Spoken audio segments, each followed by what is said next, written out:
د قضایي څه مطلب دی، د کفارې څه مطلب دی، دغه په خپل منځ کې فرق څه دی. د قضایي مطلب دا دی چې یو سړی یا یوه ښځه ریژه وخوري، په هغه نه بعد د هغې ریژې قضایي وکړو، دا ته یې قضایي قضا. او یو دی کفاره. د کفارې مطلب دا دی چې یو کس لګاتار بغیر د ناغې نه مسلسل 2 میاشتې لګاتار دغه ریژې ونیسي، که سړی وي او که ښځه وي، نو دا ته یې کفاره. که چیرې دغه 2 میاشتې په میانځ کې ایوارز داسې روغله چې هغه په دغه ریژې کې ناغه وکړله، تسلسل یې ختم که، نو په دغه صورت کې د کفاره مکمله ختم شوله، بیا و دغه د سر نه بیا ریژې نسی. که لاس ریژې نیولې وي په میانځ کې تسلسل ختم که یوارز ریژې نه ونیولې، دغه بیا د سر نه بیا ریژې نسی. نو په کفاره کې تسلسل ضروری دی، لګاتار پی در پی همیشه د پورا شپېته ریژې نیول، په میانځ کې څه فاصله نه وي پکې، په میانځ کې ریژه کې پرې نږدې، دا تسلسل په کفاره کې ضروری دی. که چیرې یو کس یا یوه ښځه د بوډاوالي د وجې نه یا د سخت بیماري، د دایمي بیماري، همیشه بیماري د وجې نه د دغه د رمضان مبارک د کفارې ریژې نشوی نیولی، بیا شریعت یو لیار ورته ورشوي دو چې دغه د پوره دا ضروری دو چې هغه د شپېته مسکینون ته 2 ټیمه ماړۍ ورکوي. هغه ماړۍ د خپل وس د خپل طاقت مطابق، لکه څرنګه چې عام سړي ته ماړۍ ملاویږي، نو که یو سړی بوډا وي، هغه د بوډاوالي د وجې نه د کفارې ریژې نشي نیولی، 80 ریژې نیول د یغ د پوره مشکله چار وي. یا یو کس داسې وي چې هغه بالکل دمره سخته بیماري وي، چې وجده بیماري وي، تیزه بیماري وي، پاکه د ریژې نشي نیولی، بیا دغه د پوره شریعت دا رخصت دی چې هغه و 80 مسکینون ته ګایز و ګاین 2 ټیمه ماړۍ ورکوي. دومه خبره، قضایي ریژې کې تسلسل ضروری نه دی. که چیرې په میانځ کې وقفه هم راغله، نو دا وقفه هم صحیح دو، نو قضایي ریژې د صحیح کېږي. مثلا یو کس ته یغ باندې لاس ریژې پوته دي، لاس ریژې خوړلې دي، د یغې لاس ریژې قضایي کو، نو که چیرې په میانځ کې دغه سړي یا دغه ښځې 5 ریژې ونیولې، بیا یوه 2 ریژې پرېښولې، اخرې بیا ریژې ونیولې، نو د میانځ کې وقفه چې کومه دو، دا د قضایي ریژې د پوره هېڅ نقصان نه جوړوي. بلکې که په دا میانځ کې فاصله وي او که نه وي، قضایي ریژې که تسلسل نه وي پکې، بیا هم صحیح دو. که چیرې وقفه پکې روشي، بیا هم قضایي ریژې باندې هېڅ اثر او هېڅ فرق نه لویږي. درېمه خبره، چې کوم سړي باندې د رمضان مبارک د ریژې کفاره لازمه وي، یا په ده باندې ریژې پوته وي، قضایي ریژې وي، بیا د دغه قضایي او د دغه کفاره دا په خپله کو. داسې نشي کړلی چې هغه ریژې په خپله وخوري، د هغې کفاره په ده باندې خپله لازمه وي، د هغې د ادا کولو دپاره، د هغې د قضایي او د هغې د کفارې ادا کولو دپاره بل چاته روپۍ ورکړو، یا بل څوک په کرایه باندې ورته ونیسي. نه، د قضا شوي خپلې دي، کفاره په تو باندې لازمه شوې دو، دغه ادایګي هم په تو باندې لازمه دو، د دغه کفاره ادایګي هم په تو باندې لازمه دو.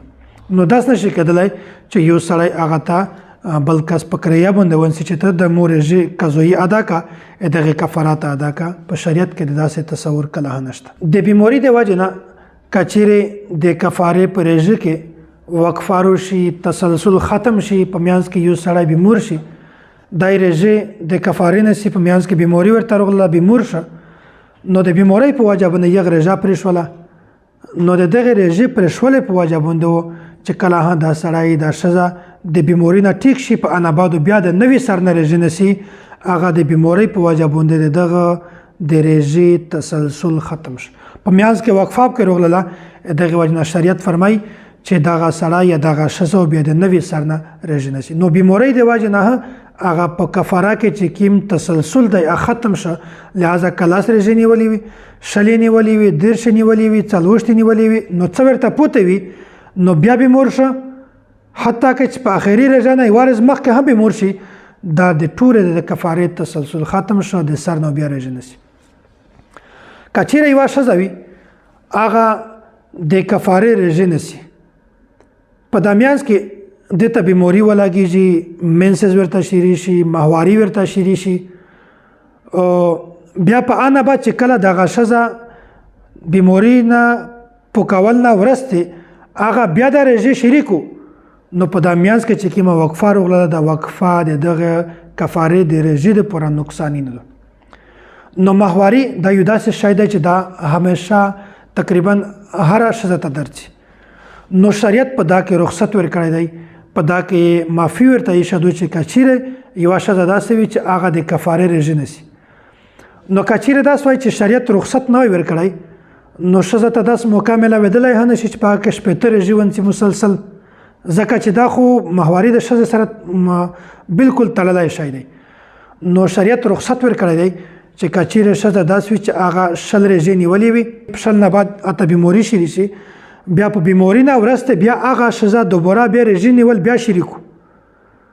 نو چې کله هغه رژې بیا ونسي نو هغه مخکې چې کومې رژې دي هغه هم په دا کفاره کې شمیرل کېږي، هغه رژې ختم کېږي نه. نو ماهواري یو داسې شی دی چې هغه ښځه ته روشي د هغې ماهواري په وجه باندې په میانځ کې چې کوم بریک راغلی دی، فاصله راغلی دو، تسلسل ختم شوی دی، هغه تسلسل نه ختم کېږي نو دغه ټول رژې سره جمع کېږي، دغه نو کفاره دا پیره کېږي. او که چیرې یوه ښځه داسې وي چې هغه ته د نفاس بیماري روشي، بچی پیدایش نه بعد چې کومه وینه ښځه ته رسي هغه ته د نفاس وینه یې د هغې زیات مدت 40 ورځې دی، کم مدت یې کېدلی شي 10 ورځې، 15 ورځې، 20 ورځې، 30 ورځې دا کېدلی شي. نو که چیرې ښځه ته د نفاس بیماري روشي د کفارې رژې په میانځ کې نو د دغې ښځې تسلسل ختم شي.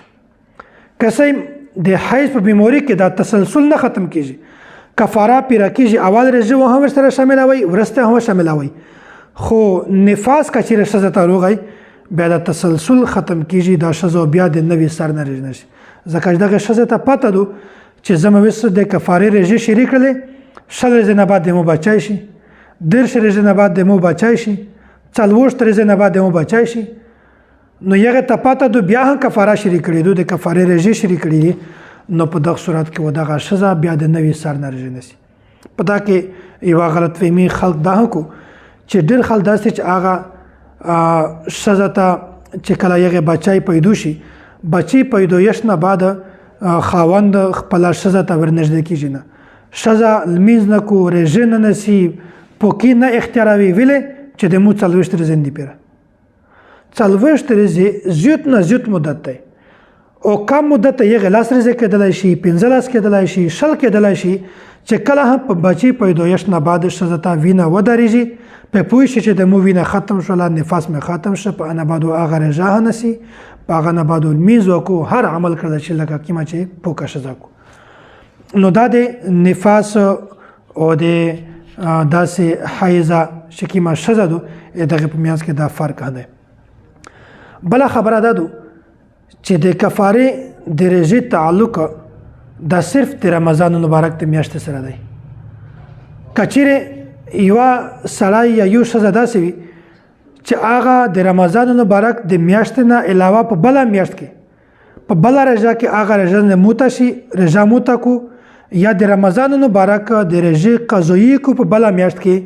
هغه بیا ځنې موته شي، بیا هغه رژه وخوري، په داسې صورت کې په هغه ښځه باندې کفاره نشته، ځکه چې د کفارې تعلق دا صرف د رمضان مبارک د میاشتې سره دی، د بلې میاشتې سره د کفارې تعلق کله هم نشته، بلکې په هغه ښځه باندې صرف د هغې رژې قضایي